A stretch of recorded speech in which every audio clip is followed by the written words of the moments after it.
everybody, my name is Julianne, and today I'll be reading Little Miss Contrary by Roger Hargreaves. Little Miss Contrary always did the opposite of what you would think she would do. For instance, if you asked her to switch on the television, she would switch on the light.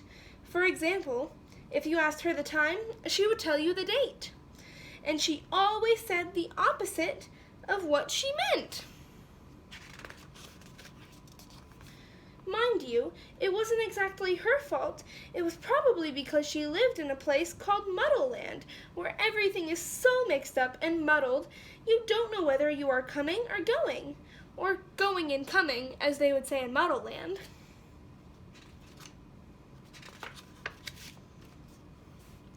It's a very strange place indeed.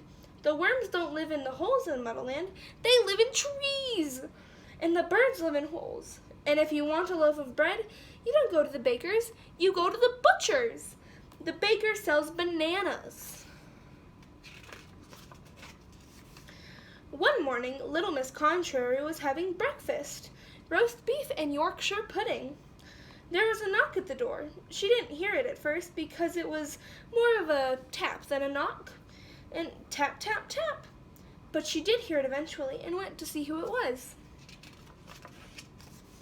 She opened the door. "Hello," said a little voice. Little Miss Contrary looked down, and down again, and there stood Mr. Small. He raised his hat. "Hello," he said again. "Goodbye," smiled Little Miss Contrary. Mr. Small looked puzzled. As well he might. "I wonder if you can help me?" he asked. She smiled. "Of course I can't," she said.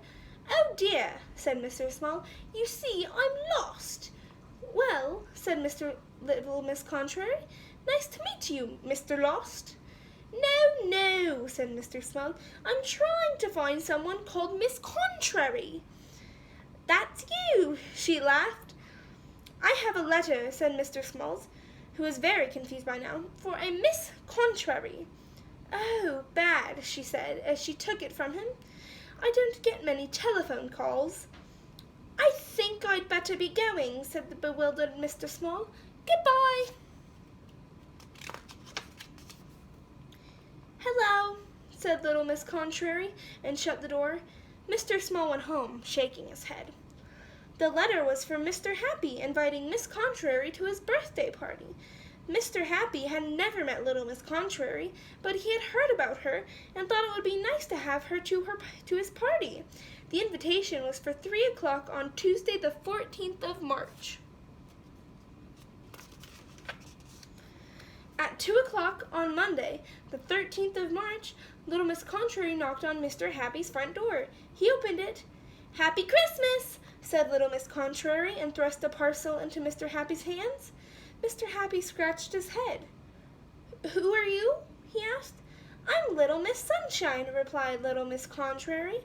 "No, you're not," said Mr. Happy. "I know Little Miss Sunshine, and she's not a bit like you." Then he stopped and thought. "Oh," he smiled, "I know who you are. You're Little Miss Contrary, aren't you? I've heard that you always say and do the opposite of what you mean." "You'd better come in," said Mr. Happy. "No, thank you," smiled Little Miss Contrary. Mr. Happy led her into his living room. "What a horrible room," she said. Mr. Happy grinned. He was beginning to realize that everything he had heard about her was true. "Would you like a cup of coffee?" he asked. "I can't think of anything I'd like less," she replied.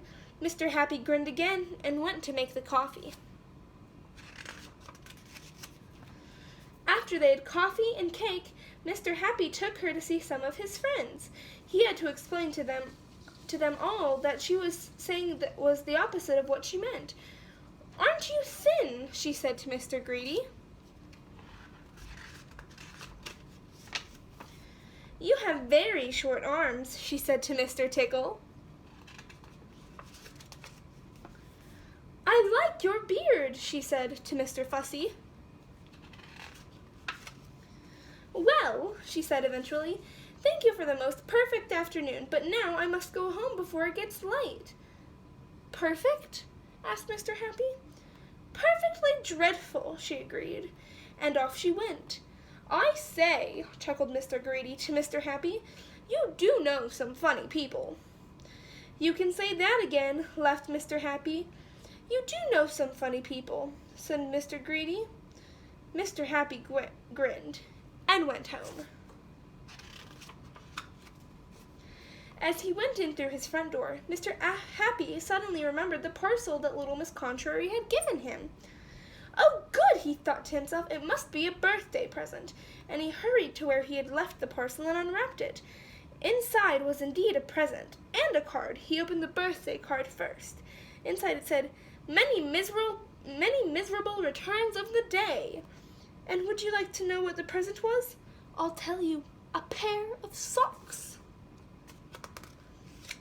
Well, not quite a pair of socks.